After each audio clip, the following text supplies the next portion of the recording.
I cannot make pancakes. I should rephrase. I cannot make good pancakes. Mm, I have been trying for decades. mm.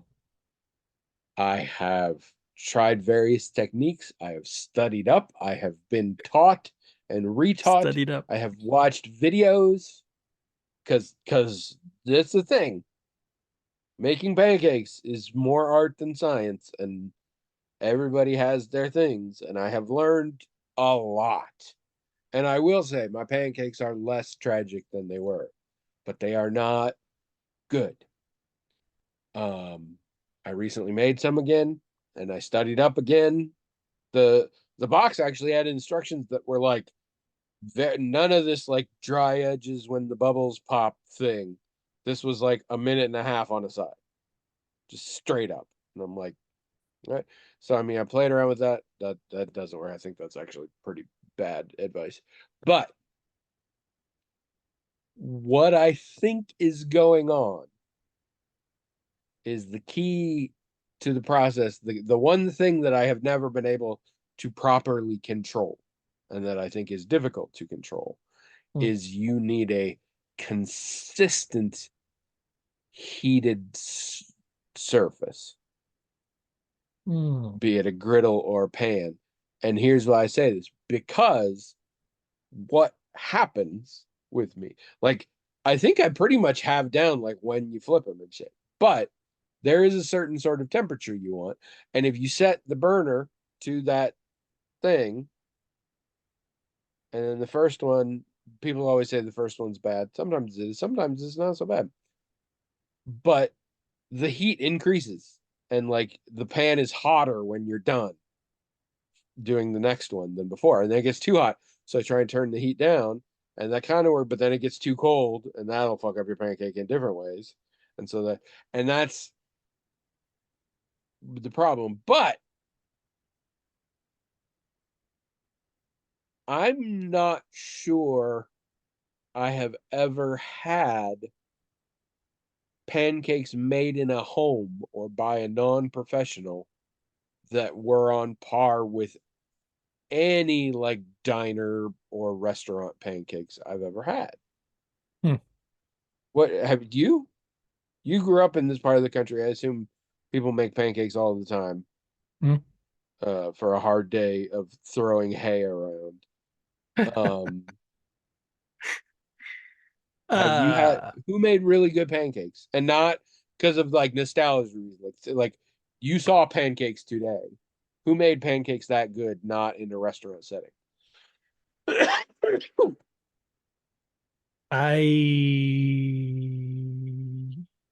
but also like not in say a cafeteria setting or if like you go to I the still feel like that's pretty professional. Yeah. I mean, like a home or maybe like a charity fundraiser I mean handled. I've No, but that I've doesn't had work because like Fireman's Pancake Breakfast, they usually do the pancakes pretty good. yeah, yeah. So Maybe not this those is either. the thing. Maybe you need a griddle. Maybe pans are bad for pancakes, despite the name. I mean, you're making a good point there. I mean, because I've also made pancakes in like restaurants and stuff. I've been the person, and it's like pretty easy. Like none of the problems I've ever had making them in a pan, I have on the on just a Exactly. flat And you don't see, surface. I haven't worked in those, but I've worked in those restaurants and I've watched them do it. And they're never like, oh, fuck, I burned this pancake. Right, right. Like, that's never a thing. Now, my mom made very consistent pancakes, but I don't think they count because they were so different from the pancakes you get in a restaurant. They were very crisp around the edges, and I don't know. I don't know how she made them like that. I've never had them anywhere else like that, but they were all uniform. They were all the same size. They were the same brown hue. None of them burnt, and all the same crispness around the edge, but also not exactly like you'd get in a restaurant. So I Yeah. don't know. And most of those things I have down now. I'm pretty good at uniform size and thickness. Mm, mm, Um, and I generally like And I will say this, I have probably in my lifetime made 5 sides of pancake that were like you would see in a restaurant. That's impressive. I don't mean side orders. I mean 5 individual sides of a pancake. And I do not think any two have been on the same pancake.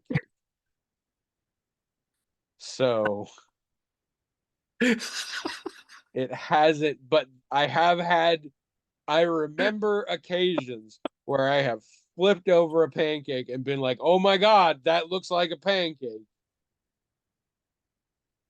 But then yeah, the other side would still be fucked. And that's like in my life. And I've made a fair number of pancakes in my life. That's the thing. At this point, I should have 10,000 hours this thing. I've made a lot of pancakes. Nope. I think we have an electric skillet. I maybe should get it out of the box and see if I can do pancakes that way. You might be onto something there because, like when I've worked the grill at a place, we don't do anything with the temperature. We just do stuff and it works the same way every time. If it's a hamburger, it's going to do the same thing as the next hamburger or the previous one. If it's eggs or whatever you're putting on there, it's going to do exactly the same thing every single time. And I never thought about that. The size probably helps some because it can evenly disperse the heat. Probably because as well, in addition to, I'm sure, however the heating elements work. Yeah, the grill that I used was like, 3x6, right? It's really big. Yeah. But yeah, and I pretty much anywhere if I was cooking something over here or cooking something over here, the same. I mean, I don't know if you got too close to the edges or whatever, if that would make a difference. I wasn't that experienced, but so I sometimes dream of having like a commercial grill because everything I do in a frying pan, I'm like, it would be so much easier if I just had a grill surface. And so many things that you see them do it in videos and stuff. Yeah, and I'm like, yeah, it's easier there. Yeah, like even stuff you would do in a wok, you can do on a grill, lots of things. It's some teppanyaki shit there, yeah. Yeah. Flipping things around. I think the way my mom got her pancakes to do that on the edges was she used a lot of oil. Like it was so much oil, it was almost fat frying the pancake, which is what happened. Yeah, I think that's one of the steps because it used to be back in the day, butter in the pan, too low smoke point. You want oil, actual proper oil. And I tried it with the spray stuff. No, Trish, I think we talked about this before. When Trish got me the wok and everything a year or two ago for my birthday, she also got me plastic bottles, like sauce bottles. Mm-hmm. And I put vegetable oil in there because that's how you do the wok. I use that for fucking everything now. That bottle of oil is so handy for anything I'm cooking. Yeah. So much better than like trying to tip it out or like the olive oil. Do you think using a proper amount of oil, whatever proper means, would solve the temperature problem? Because like the oil would end up being like a pretty standard temperature, right? And it wouldn't really matter that much. Do you think that's a thing? I have no idea. I'm just asking. Here's what I think. If you had enough oil, it would maintain a consistent, it would maintain a uniform temperature for the pancake, which is the issue. That's what I'm getting. You would also just be making donuts. Right. That wouldn't be pancakes anymore. Right. That being said, will probably be tasty. It was tasty. I'm not opposed to that. I'll just fry up some donuts. Put some syrup on them. It's great. That is kind of what it tasted like.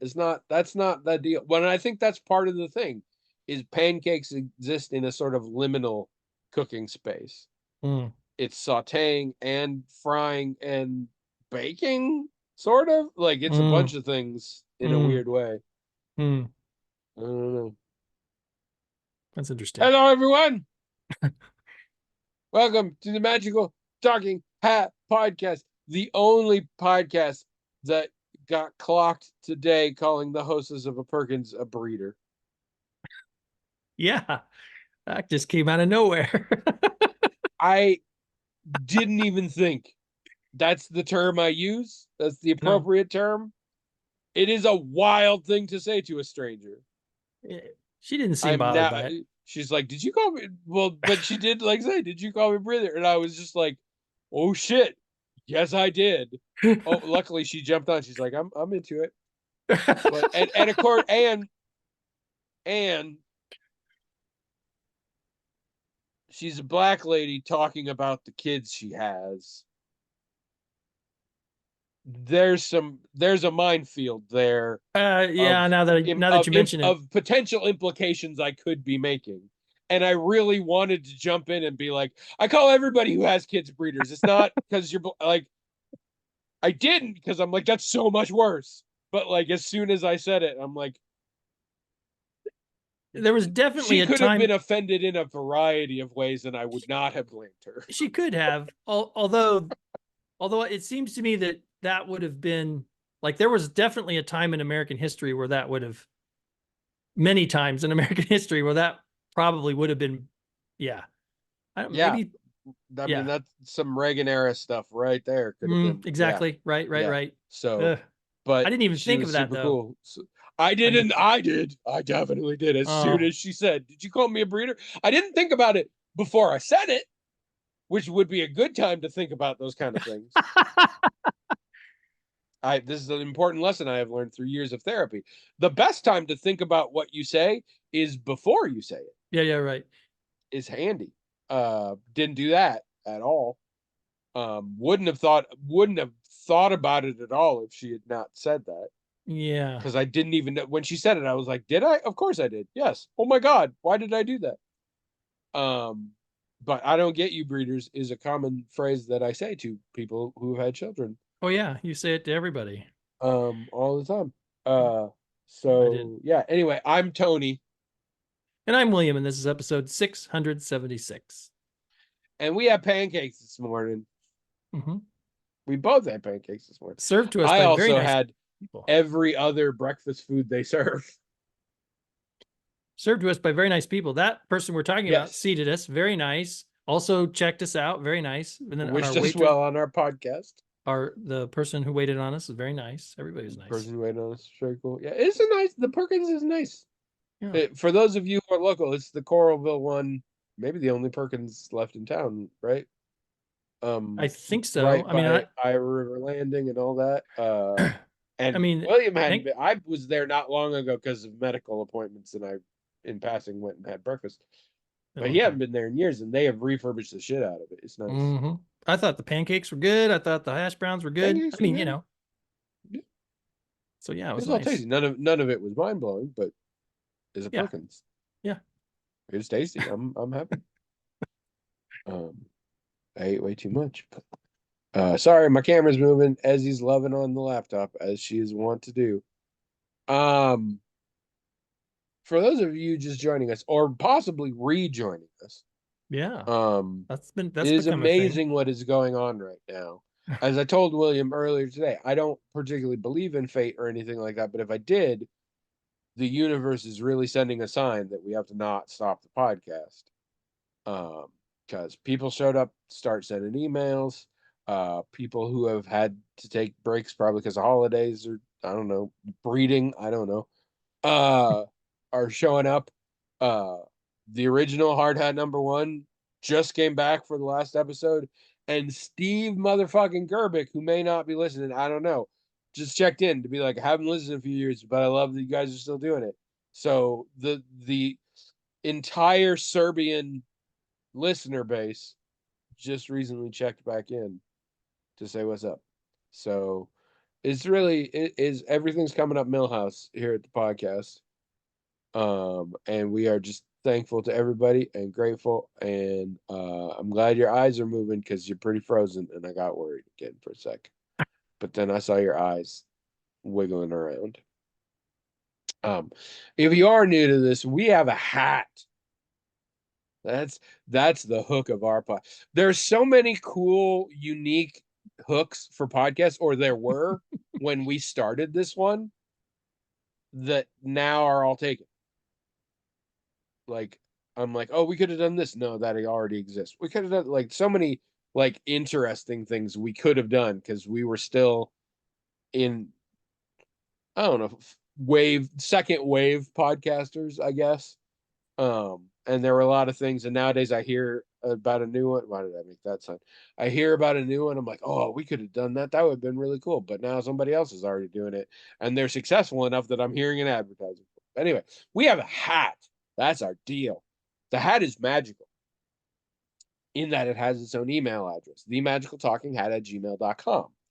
And people, wonderful people, the best people, write into that email address, themagicaltalkinghat@gmail.com, with sort of whatever they want.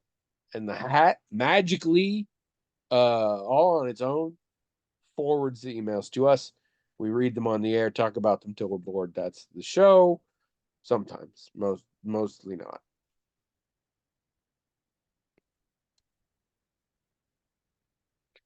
So, how's Billy Joel's week been?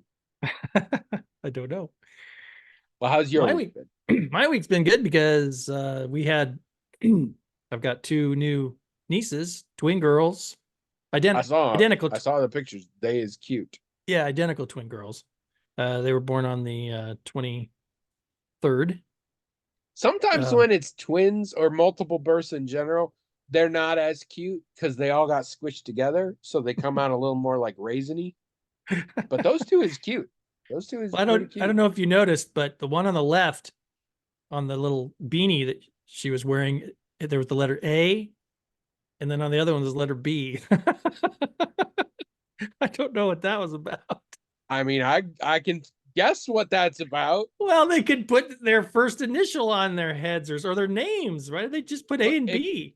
Except because somebody, I mean, was it just a sticker? I don't. They No, probably like make the. They written with probably mark, mass. Oh, no, no, written with marker or lazy, something. lazy. No, it wasn't stitched in there. Then I'd Um, guess that yeah, it was stitched. But mass someone produced, wrote but it. Maybe I'll look at it. Maybe they I didn't. have heard horror stories. Like very quickly it goes away, but like just after giving birth, like that can be a thing, which makes sense. You've only seen these newborn infants twice or whatever, Mm. and your entire lower half of your body has fallen out, and some of it has been stuffed back in, and some of it has not. You can be forgiven for mixing them up, but oy. No, I didn't notice that. That's funny. Let's see what else. We just been playing Diablo mostly. Otherwise, So and much Diablo. I've been working, and we've been. Seems like what's the last thing we watched? I don't remember now. We're probably going to try. Abby wants to try Constellation, but I don't know if we're going to do that or not. But Oh, I think. No, remind me what that is. Maybe I don't know what that is. it's just a sci-fi thing. I don't really know. It's just she's. I don't even know what it's on. Apple, maybe, I don't know, but she wants to watch it. I'm trying to think. It seems like there was something we were watching pretty regular that we finished up, but maybe I already talked about all that. But yeah, just working.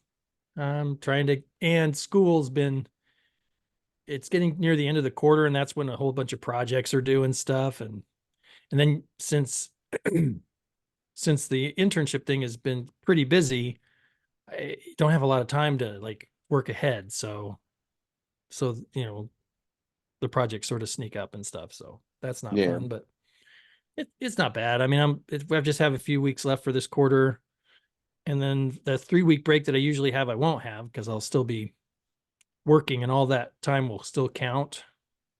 But you'll have a break from schoolwork, School, presumably. yeah, yeah. So that'll be nice, and it'll be nice that the hours still count, so that'll take the pressure off for when the quarter starts. It's like, well, instead of needing like 15 hours a week, I'll only technically need 10. So if I'm getting 15, I'll know for sure I'm going to make all my hours or whatever, you know what I mean? So, so yeah, it's just a little stressful right now, but it'll be fine. What about you? How was your week? Um, all right. I know I've talked to you. I don't remember if I talked on the podcast. I'm temporarily on a once a week therapy thing, and that is helping a fair bit. Um, the neighbor's got a dog, which we did not expect. I didn't ever think that was going to happen, but they got a dog now, so we're kind of into that. Trish especially is into that. But Oh, last night when we were over for dinner, I would the dog in general is a little hesitant around men, especially big men, and I'm cool, whatever. I don't care. But the dog also lives essentially on the little love seat that Trish and I would sit in like after dinner when we go talk. oh, And the first week they worked to like make sure the other furniture was cleared so we'd have some place to sit. They did not do that this week. And Trish will sit on the floor. It's a hardwood floor. I will not do that. So I went over to the dog being like, okay, sorry, I got to sit next to you. And if that freaks you out and you have to leave, that's fine. But I'm not sitting on the floor.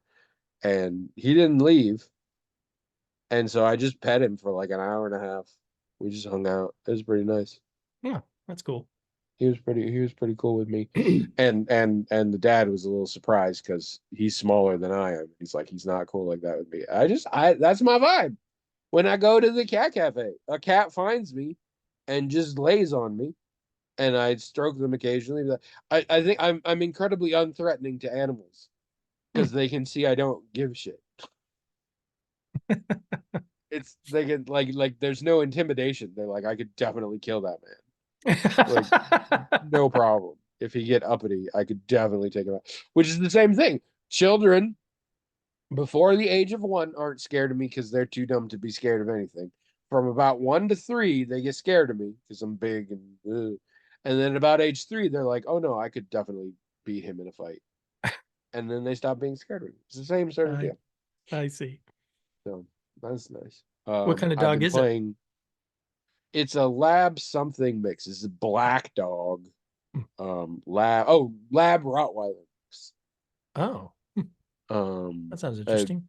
rescue from the shelter. Apparently, some dude came in and was like, "I found these 3 strays, and I'm gonna keep this one, but here have these ones." And it was all very like, "Yeah, sure, you found them, whatever." But Hmm.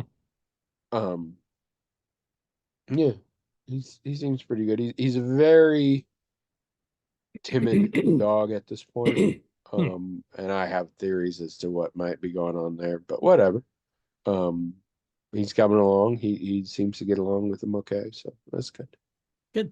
Um, I've been playing a shit ton of Red Dead Redemption 2, and a fair bit of Graveyard Keeper, which is like a Stardew Valley type game, except you're keeping a graveyard. And I would highly recommend it to people who like that kind of game. It's very fun.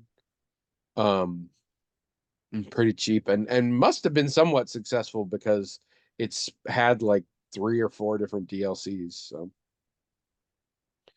but that has been weirdly sucking me in. As the British say, it's very Moorish, which I used to think was a very racist term because it sounds like it, right?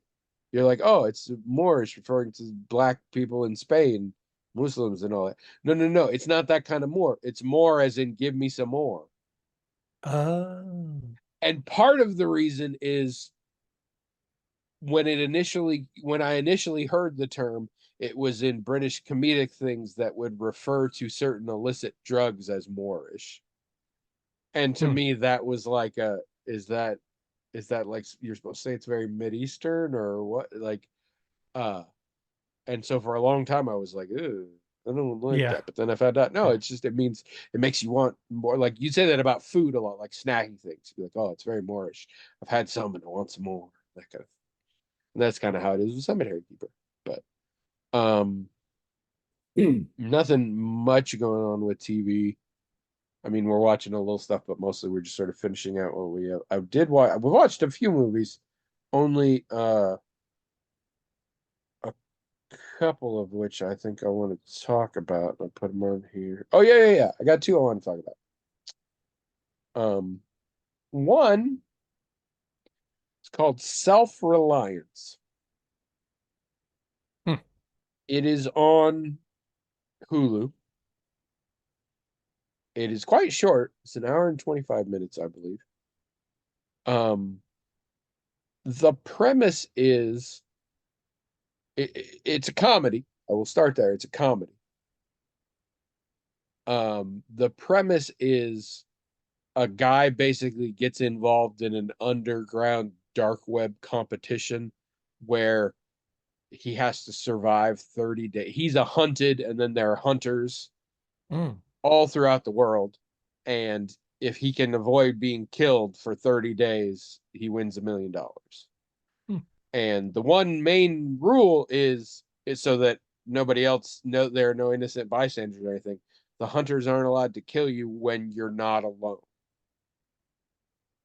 Um, so as long as somebody is with you, you can't be attacked or whatever. And he sees Mm. that as a loophole that he could maybe win, and that's why he gets involved. Anyway, so that's the premise. Things you should know about it. It is directed by and starring Jake Johnson, who's becoming a fair comedic name nowadays, but who really became a breakout hit being Jake on New Girl. But like he does the voice of Peter Parker in the Spider-Verse movies. Mm. He shows up in a lot of comedies and does a lot of voice acting. I am a fan. But this is his directorial debut and he's the star. It also has Anna Kendrick in it. It has Andy Samberg is in it, and it has a lot of like comedians that I know, like stand-ups and things from other things.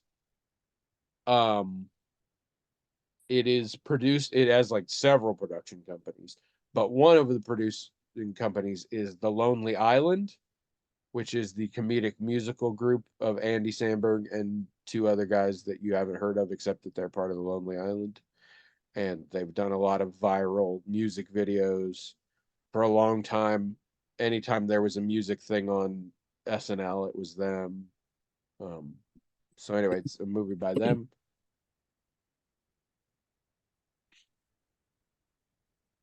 It's I don't know. I don't have much of an opinion about it because I'm not sure what the fuck happened. Like Okay. it it's very it on a certain level, it's very much one of those what's real, what's not kind of things. Mm. It's also very clearly heavily metaphorical, but it's also a like really goofy, silly comedy. Like real goofy slapstick and silly stuff in there. Mm. And I don't feel like those work to in general. I would say I probably did not enjoy the experience. Okay. I Yeah. will say this, and this is a pretty unambiguous one. I said it's an hour and 25 minutes. It felt way the hell long. Oh wow. Way longer. Um, I don't want to fault anybody's performances. They were great. And it did have some funny bits. I laughed in places.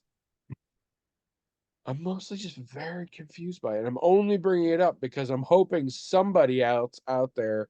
Apparently, if you look at reviews, it's actually pretty high critic reviews, but in Mm. general, it seems to be a very Marmite kind of thing. Like people are either like, this movie is awesome, or like, this movie is garbage. And I think I get that, but I'm in the middle where I'm like, I can't tell. It probably is one of those, but I'm not sure which. Could it not figure out what it wanted to be, kind of thing, or need to pick I'm a not lane? sure. I couldn't figure out what it wanted to be. Oh, I'm okay. not sure. Um,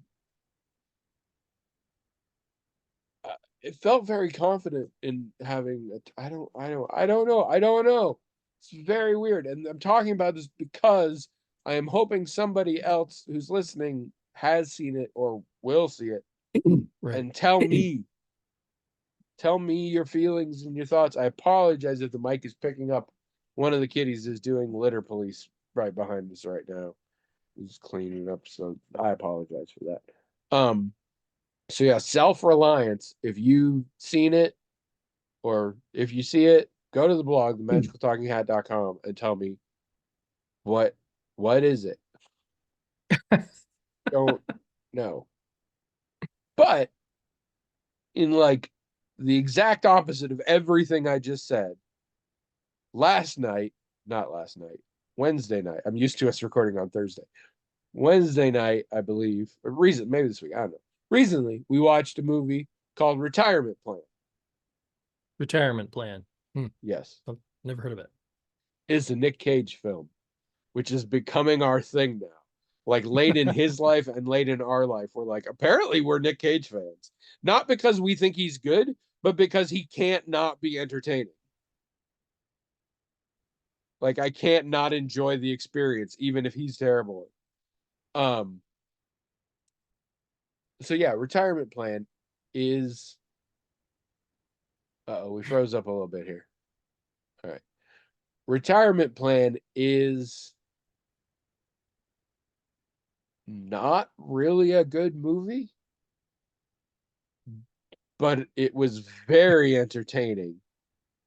And I think they have stumbled upon a formula that everybody should be using. Oh, okay. And I don't know the history of how this movie was made, but this is how I imagine this movie was made. So, you don't got a lot of budget. So you gotta spend in the right places. Okay. First so of all, we're starting with low budget. That we have to start yes. there. I mean, I assume the way the movie is, it definitely didn't cost a ton. Okay. It's not that I don't even think I had a theatrical release. Well, you're talking about a formula, so I presume the formula has some preconditions, and that. Well, no. If you have more budget, you could probably just make a good movie. Oh, okay. So this is how to make a successful movie without so much money. Yeah. Okay. And without doing lowest common denominator cheap tricks or whatever. Anyway, you start with an action movie script. Ideally, the most generic, we've all already seen it action movie script. You could there's probably ones that have been sitting in readers' slush piles since the 90s that you could easily just stick cell phones into and you'd be fine. Or you could chat GPT it or something. Yeah. Or just remember because it's just he's retired, but shit comes to his door because they go after his family and now he's unretired, and it turns out he secretly was an ass kicker back in the day and we just didn't know, and now he's an ass kicker, and there's lots of people betraying each other. There's a MacGuffin, and it super doesn't matter what the MacGuffin is. Like it's very much just a MacGuffin, and we have fight scenes, and we run away, fight scenes, run away, betrayal, fight scenes, run away, big reveal that doesn't matter, fight scene. Like we've all seen this movie. Seen it. They are being made all the time. All the time. 8,000 of them are made every year. Every and other single than year. Bruce Willis being in some of them because he wanted to make as much money as he could, they are all incredibly forgettable. So you start with that. That costs you $5 or less. Or less. Now, here's where the bulk of your money is going to go. It is not going to go it is not going to go on cinematography. It is not going to go for locations. It is not going to go for production values in general. I mean, get a good video camera sort of thing, but like whatever. The bulk of your money is in getting solid a small handful of solid B grade character actors. And for the sake of this, because of the nature of him being in everything, Nick Cage counts. Not in that he is a B grade actor, but he can be bought for the price of a B grade character actor and will be in a B grade movie. No problem. Christopher Walken also gets. They are better than this, but they frequently aren't better than this. So you need a small handful. Doesn't need to be everybody, but you need 3 or 4. In this case, Nick Cage, Ernie Hudson, Jackie Earle Haley, who most people know as Rorschach from Watchmen or Freddy Krueger in the rebooted of Friday the 13th, but who has been around for goddamn ever, apparently started out as a Bad News Bear. Like Hmm. as a kid, he was one Yeah. of them. Hmm. Him and uh Guillermo del Toro's best friend, Ron Perlman. Ron Oh, Perlman. Ron Perlman. Okay. Yeah. So that's where 90% of your budget goes, is to those four guys. Um, Now the part that takes a little bit of skill is you got to get a kid. The kid won't cost money because the kid will never have acted, but you need a kid. Hmm.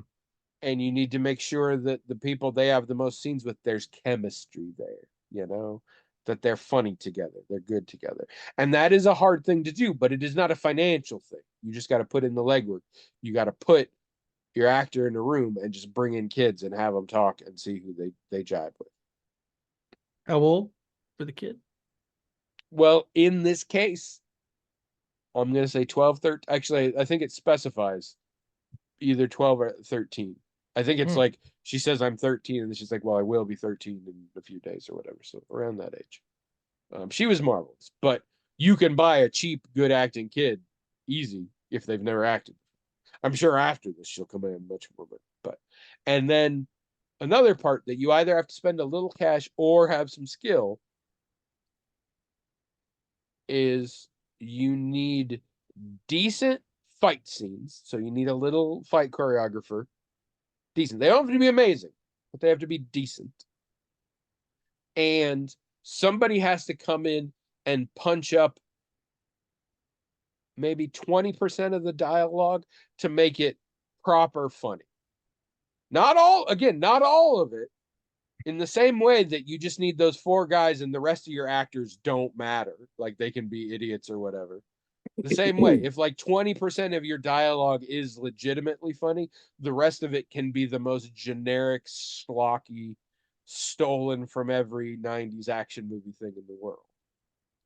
And when you put all of this together, you don't have a good movie, but you have an entertaining movie that I would pay money to watch. Now, I say successful. I don't know how successful. I don't think this is necessarily making a lot of money, but it's probably beating its budget. It should be. It was fun. Um, so yeah, I would recommend. Good movie. So We it's like watched a, it on something free. It might also be on Hulu. I don't know, I but mean, what it's your description sounded like you were talking about a casserole that you can just throw together at last minute. It's not going to be a great supper, but someone coming over by and they're surprising you, it'll be a I had ta- fun. tasty supper. I wasn't confused. I really wasn't confused. Although I will say they put enough twists in, but by the end I was kind of impressed. I don't know that they needed that many twists, but by the end I was like, so this person was working for this person. This all person was also working for this person, but they didn't know because they were working for that person. Enough that I was like, huh. Like you didn't need it, but like I'm sure it was just sort of to kill time. But I was like, huh. Um, but yeah, it was a fun time. I laughed. I entertained. It was also like less than 2 hours, and it didn't feel too long. Um, we the female non-kid lead was really annoying, and I do feel like she was written poorly. But you had the other pieces in, so every once in a while I was like, God, why is she like that? And it's sad because she's the female lead, and they made her really terrible. But she's not involved enough for it to matter that much. It's just a fun time. And honestly, I don't want to spoil too much. The highlight is not Nick Cage. Hmm. The highlight is, well, for starters, the setup makes it look like Nick Cage is the one who's going to hang out with the kid most of the time, Mhm. and they have okay scenes. That's not who hangs out with the kid. Hmm. And I don't want to spoil things, but the one who hangs out with the kid most has great chemistry with the kid and absolutely steals the movie. Um, uh, so that was fun. Uh, and it was really fun. Jackie Earle Haley is essentially the villain, and I'm only used to him in those couple of things, Rorschach and Freddy Krueger, and oh, boy, like this or whatever. It's really fun to see him doing something different, and he does a real good job. Um, Cool. yeah, so that's the formula. So make your movies and credit me in the special thanks or us. I did it on the podcast, so the podcast technically owns the rights to that. TM. Um, I have to pay William $10. 10 bucks is $10. So yeah, that's what's going on. Give us an email. Oh, you want me to give you an email? Thought you were asking the audience to give you more You emails. need to listen. All right, what am I doing here? Exactly. What am I doing here? Watch my butt move. Okay. This is from Azure Talent. All right. The subject line says double dipping. I don't like it when he says it. Doesn't sound good. Doesn't sound good. Hosting entities. You know, That would be us. his greetings are always so accurate. Yes. Like he's great for accuracy when it comes to addressing us in whatever way that is. That's So his one. That's his one. That's the one thing he's got in the pro column of life. Okay. I hope it translates to other podcasts as well. It would be sad if his one like positive quality is he's really good at addressing us in this podcast specific. Like he still sucks if he writes to Happy Jacks or whatever. He's like, happy, yeah, guys. Like he can't even do that. Like just his one, his purpose on Earth. And let's not get it twisted. It is his emails are dog shit. But this one's kind of long. It's just the intros that he nails. So I hope that unbelievably limited skill, which is the only one he possesses, translates to more podcasts than just us, or it would be that much extra sad. Okay. He says, I have a double question for you. Oh, so he's asking two questions. Here we go. About dipping. Yeah, apparently. Generally, I'm not too fond of the way my writing sounds in emails. Us neither. I mean, this has been 13 years. I think it's been really... a while since I've trashed Azure Talent. This feels good. Like knots in my back are loosening. I don't have a problem with your emails, Azure Talent. Let's see. I have been meaning to contribute to Happy Jacks, speaking of, with a few ideas, but I figured I would double dip and give you my ideas for them, and you can both critique my question, answer it, make fun of me, and judge if it's a worthwhile email to pass on. Wait a minute. I hold bring on. it. I love no. This is what we were put here for. Right here. So before I submit my question to an actual podcast, yes, let me humiliate myself in front of 6 people tops. It's like vaudeville, where you go to all the rinky-dink cheap theaters to test your material so that you can go on to the better one later. Yes, we are his laundromat at 2 a.m. on a Thursday to try out his new material, and I am happy to be that one drunk heckler in the laundromat who's really just there to wash his clothes and is for some reason also very drunk, to just rip it, bring it, give it to me. Mama want. Come on. We know why they're drunk, because they're in a laundromat. Anyway. Bonus topic. Oh, so he addresses this himself. Bonus topic. Is that insulting to have to workshop my thoughts for other podcasts? Or is it heartening that I trust you enough to see my authentic garbage email? No, it's not heartening. It is to me. I love it. I love it. Because it is drive-through fast food for my evil black heart. Like you are just giving me, you're like, I don't care that much. Here, take it and rip it to shreds, like a dog with a new squeaky toy who can't handle the squeak and has to get the squeaker out of it. My wife's dog, if you gave him a squeaky toy, he would tear it apart until he could unsqueak it, Oh, and then it would be so. Like that's what I'm gonna do to this email, and I love that. Like I don't have to feel guilty because this he brought it to me for that, and yeah. I'm fine with it. So in the same way that I think your emails are the worst, and William thinks they're fine, William, this makes him feel very bad. This is my lifeblood. I wouldn't say it makes me feel very So bad, but it's not. I we'll wouldn't call work it we'll heartening work on either. that. I wouldn't call it heartening. See if you can make William feel worse in the next one. All right, here we go. Come on, give me my meat. My daughter is now. Why are you exploiting your daughter to send us emails? I mean, come on. My daughter is currently in her own D&D group, DM'd by a friend of mine for his son and his friends from school.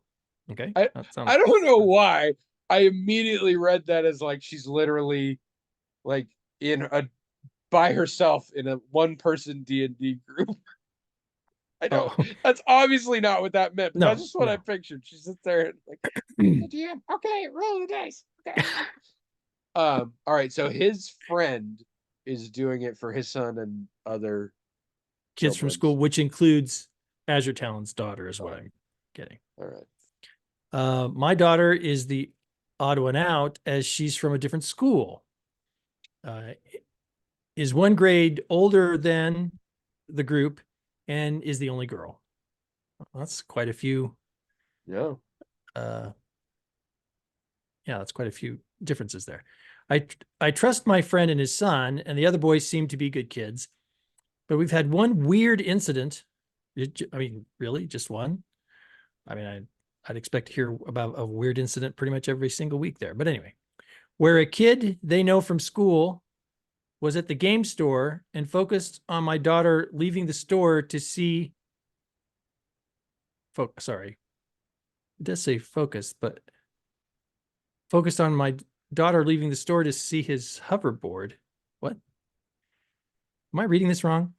But we've had one weird incident where a kid they know from school was at the game store and focused on my daughter leaving the store to see his hoverboard. All right. What is And it's not a greatly put together sentence, but what I am going to assume is they were gaming at the gaming store. The entire group was there. Yeah. And this kid was specifically wanting her to go outside and see his hoverboard. Like, hey, why don't you, like, not everybody, yeah. just her. Oh, okay. Oh, that is weird. I mean, in a creepy way. I'd call it more creepy than weird. In this case, she had my friend there to tell the kid no one was interested, and to leave them alone to their game. And the game had moved from a public venue to the player's home. But in the greater scheme of things, any tips on how I can prepare her moving forward, being a gamer girl, and the weirdness that geeky boys will eventually subject her to? And he signs it, old man Azure Talon, concerned father, and veteran gamer. This is just one question, though. Did he put the other one in another email, right? That's probably what he did. I mean, I think the bonus was asking us how we feel about him testing out things here. And we've addressed that thoroughly. So okay. So what I want to say, first of all, is that William is sorry. He didn't mean to single her out, but he was really proud of his hoverboard. Shut up. This, like, this question, and this doesn't reflect on Azure Talon, really. I'm just saying this question seems like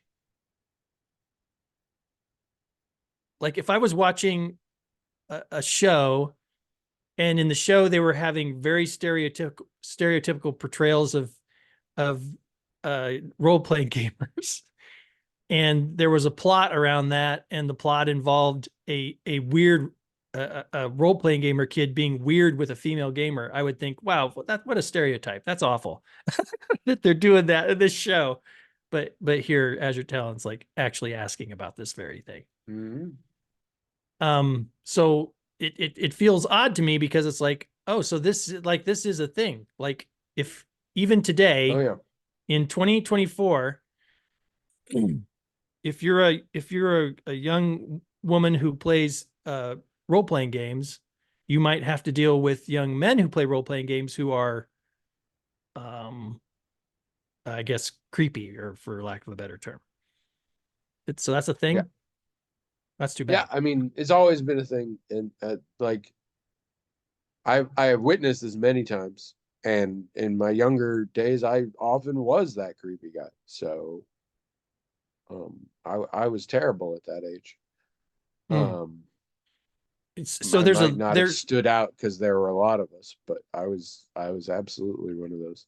so there's still a strong correlation, you think, between young men who like to play role playing games and young men who are awkward with uh people they're interested, or just the opposite sex in general, or whatever. Well, here that this brings me to my main point here. Hmm. Sadly, as Helen, I think this has a lot less to do with anything to do with gaming than just how teenagers are. Mm, I think in general, if your daughter is someplace where somebody of a certain disposition recognizes her and she's like the only girl, they're gonna give her weird, undue, creepy attention. yeah. I will say there is more of it when being brought into what, again, certain demographics of young male population consider to be male dominated areas. So it happens if you're playing role playing games. It also happens if you're heavily involved in like a film club, or if you're heavily involved in a sport that is co ed, or if you are a big video game player or things like that, you're gonna run into this. I guess if you're into cars, that's probably another one. Um,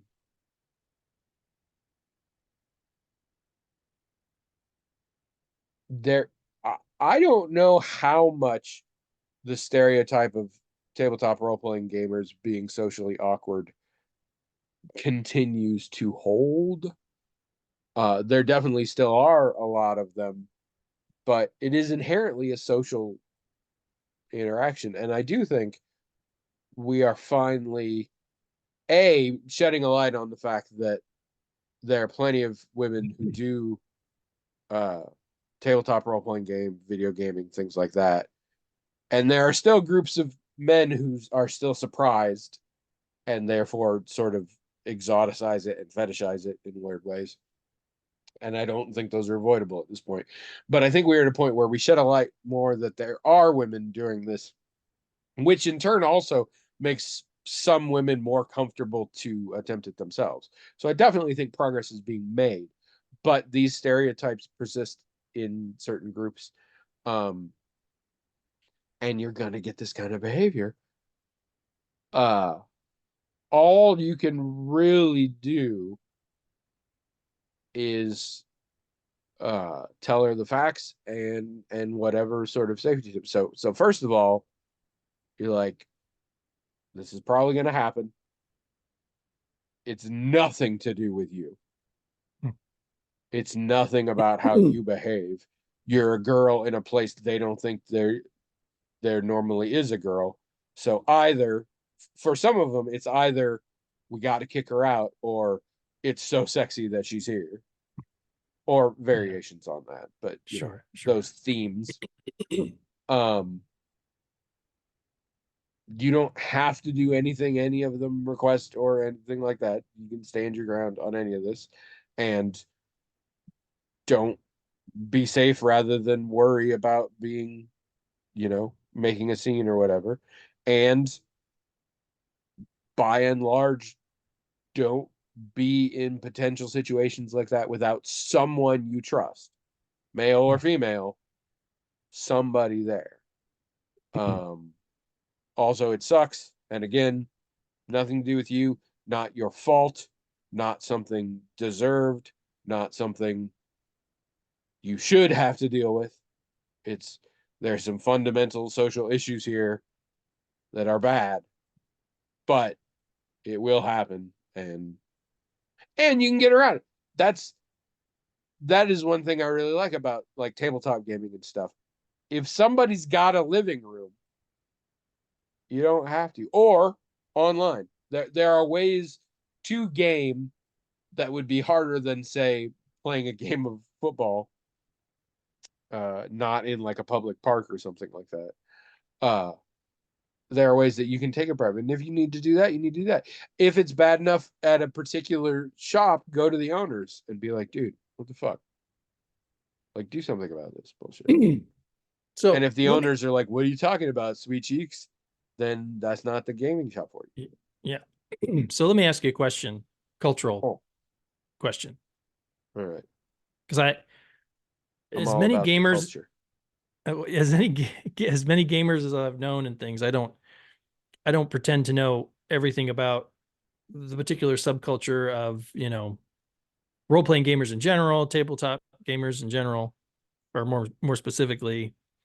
I've been to game store playing role playing games and stuff, but not so often that I have an experience from it being a kid or anything like that. Mm-hmm.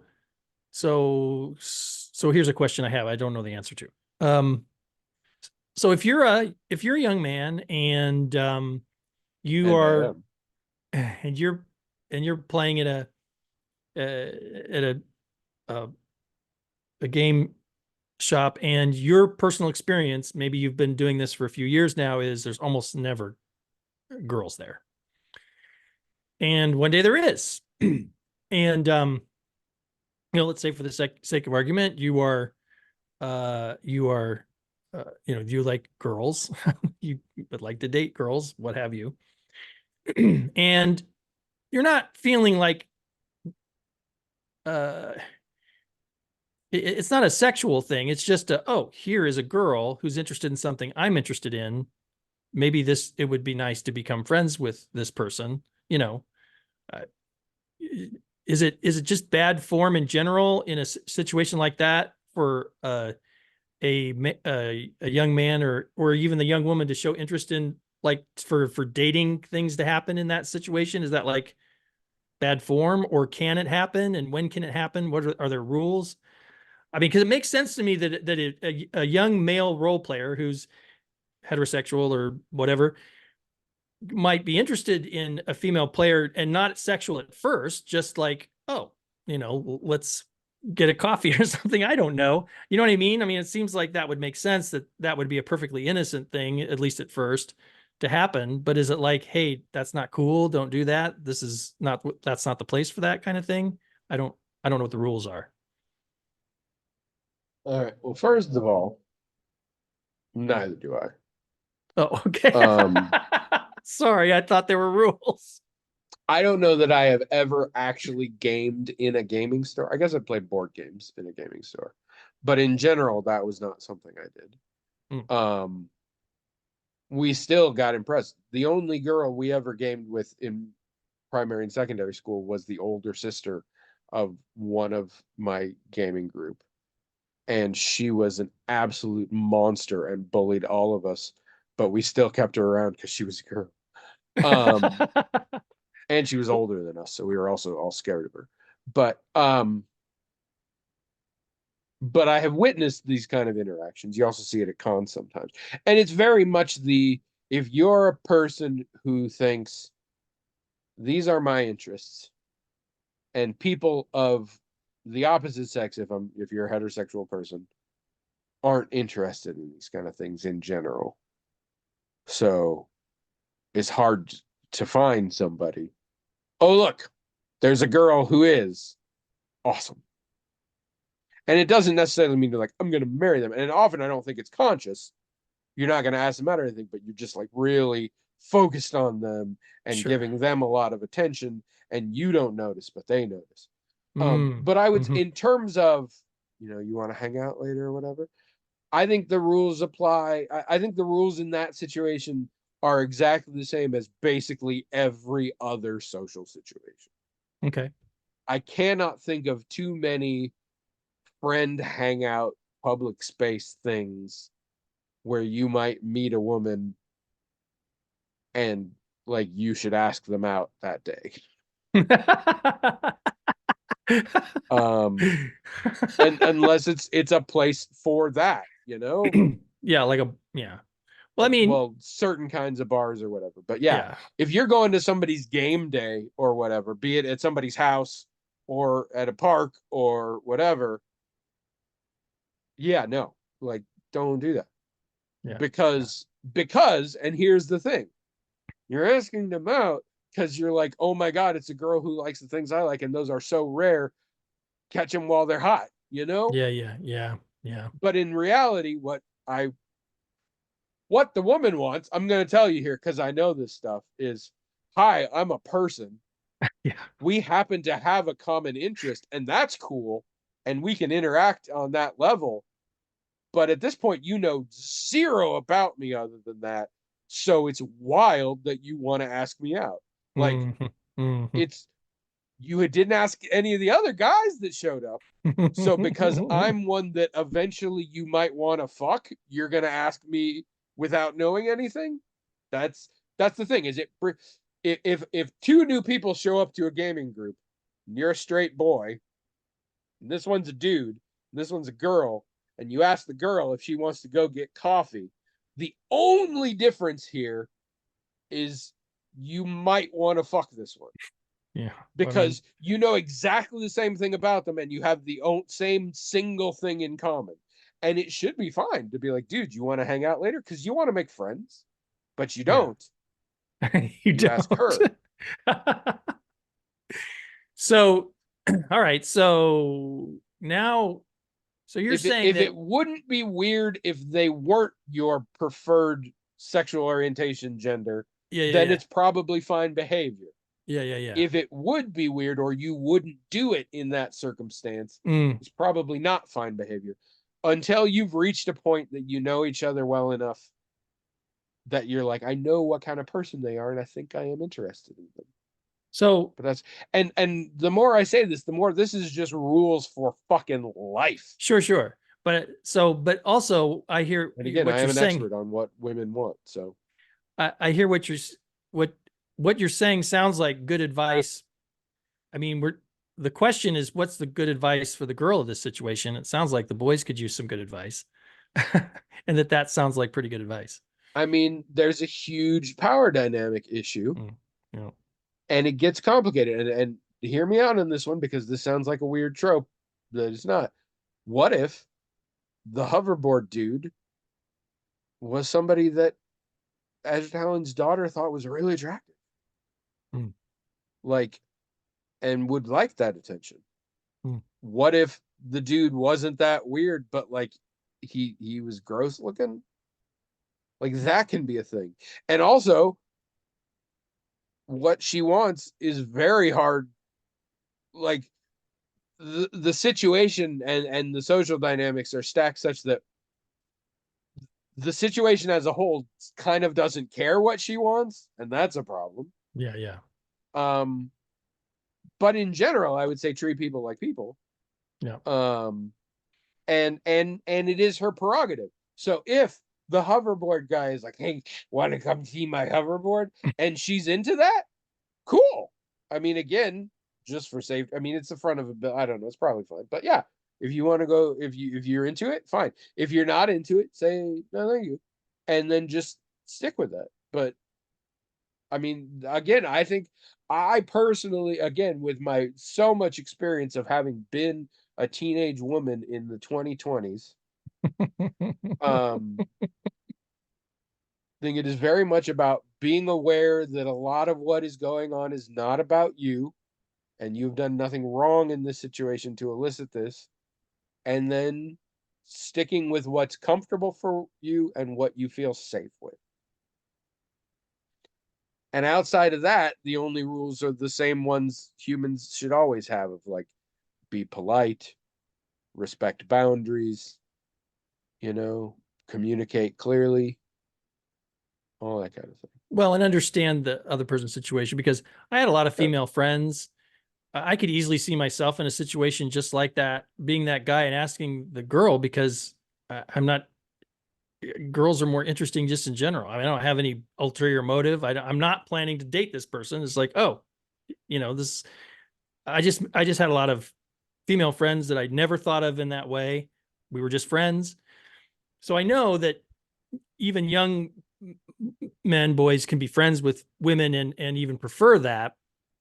But I also figured out very early on that it's like, well, they don't know me. And a lot of the boys I know aren't like that. So I need to take that into account. And even if I'm really not interested in this guy's opinion about my hoverboard, invite him along too, just so she's more comfortable and whatever. I mean, Yeah, yeah. that's another thing, because I mean, I do think sometimes young boys they're just interested in being friends with a girl. I mean, there's nothing wrong with that either. But it's going to be weird, and you need to understand that and try not to weird this person out before you have a chance to show them that you just want to be friends. And but be aware of that. It's not wanting to be friends with Jolene, it's fine. Wanting to be friends with a girl, not as fine. Right, sure. I mean, but it's like, again, I didn't think of it like that when I was a kid. I didn't think that I prefer to be friends with women. I just preferred to be friends with people who had certain interests and certain whatever, and Yes. then that they were disproportionately represented by And women. I mean, I had plenty of that male friends is who had those okay. interests too. Yeah. That Yeah. is that is fine. But that's what I'm saying. If the deciding factor is whether or not they're a girl, Yeah, right, right, right, you right. probably need to reevaluate the situation. That's correct. That's correct. Or at least step back for a Yeah, yeah, minute. yeah. That's right. Uh, but also the big one to tell your daughter is teenage boys are idiots and monsters, and their brains are shut off temporarily, their penises are running everything, and just keep yourself know again, not about you, and keep yourself comfortable and safe. And I know William would say, not all boys, hashtag not all boys. Um, Well, but I William don't know from humans, and hashtag yes, all teenage girls. I think So I think if Azure Talent, if you or any of your friends have an opportunity to educate the boys on what's appropriate and proper, I think some of the things we've talked about can help in that area too. also, as much as it pains me to say this, and I will make myself feel better by prefacing it with this needs a major rewrite, and maybe have like your wife look at it to make sure it makes sense because we got confused the way it was written. I think this is a great question for Happy Jacks. I Oh, absolutely would submit this to Happy Jacks. okay, cool, good. I haven't listened in years, but knowing the people that were involved and everything, and knowing how much this is an issue in the gaming space, I think this is huge. And a lot of them now are gamers who were gamers when they were young, who are now gamers who are parents. I think this will be great for them. I think they will have spectacular answers. In fact, I would love it if you would report back on the blog or whatever and tell us what they Yeah, said, because I think it's very interesting. yeah, that would But be yeah, it could interesting. use a rewrite for clarity's sake. I know you go a lot for the humor, which for Hmm. us is great because we love a good joke and our whole podcast is meaningless. For them, this is a pretty serious issue. I would work to make sure you are understood in the email. But I think, yeah, I think it's a great question for them. I hate it. It make my butthole clenches up complimenting you like that, but I do think this is a really good one. So, all right, grown up William has shit to do. So Hmm. we got to get going. We're over time anyway. Please write us more emails. Yes, I'm going to talk about so many movies and video games and shit. Although I am self-editing these days. I saw a movie that I have things to say, um, complicated things, and ultimately I don't think it's worth it for people. It's an old movie and whatever. Um, so I am getting better at this. And this is the part I like more is answering the emails. And I know William likes it more because William likes as little input from me as possible. So and believe me, the feeling is mutual. Um, but Uh, unlike William, I have the weapon of just talking over him. Uh so please write us. themagicaltalkinghat@gmail.com with whatever kind of crap you want. If you want to test out emails on us before you send them to real podcasts, go for that. That's hilarious. We're just a couple weeks from our 13th anniversary. Yep, not very far away. Yeah. All right. And also go to the blog, themagicaltalkinghat.com. A lot of old faces popping up there lately. And we can have further conversations about this kind of stuff there. And that's great. So do that. Also, just as a funny joke, do some YouTube things. Like and subscribe. And are those it? I don't know. Write your congressman. The notification bell so you can. God, the dumb. Oh, I'm the just saying bell. that's a thing now. I No, it don't. definitely is. Yeah. Uh, it just cracks me up because when that came out, Cracked was still big, and Daniel O'Brien hated that bell, but was like required to mention it. So he would always be like, hit that big stupid bell to let us know, to let you know when we make a video. It's every Thursday, so you don't need the bell, but go ahead. Like he was very transparent about how dumb he thought that was. And he's not wrong. It's dumb.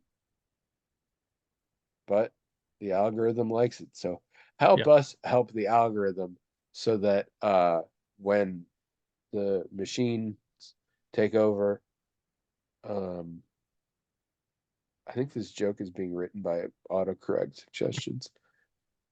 We all can be part of. Sorry, I just remembered that I basically found the Wild West version of the Heaven's Gate cult in Red Dead Redemption the other day, so it's very much distracting me.